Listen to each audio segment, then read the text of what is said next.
ទំនុកចិត្តគឺជាជំនឿលើខ្លួនឯងនិងជឿលើសមត្ថភាពរបស់ខ្លួនវាជួយអ្នកឲ្យប្រឈមនឹងបញ្ហាដោយគ្មានការភ័យខ្លាចនិងនិយាយដោយភាពក្លាហាន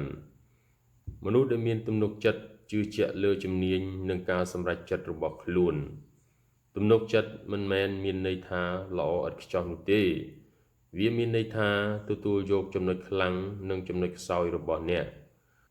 នៅពេលអ្នកជឿជាក់លើខ្លួនឯងអ្នកដទៃក៏ជឿជាក់លើអ្នកដែរទំនុកចិត្តរីកចម្រើនតាមរយៈការអនុវត្តការរៀនសូត្រនិងការគិតវិជ្ជមានសូម្បីសមិទ្ធផលតូចៗក៏អាចបង្កើតជំនឿលើខ្លួនឯងដ៏រឹងមាំបានផងដែរកំហុសមិនអាចបំបែកទំនុកចិត្តរបស់អ្នកបានឡើយវានឹងបង្រៀនអ្នកនៅមេរៀនដ៏មានតម្លៃ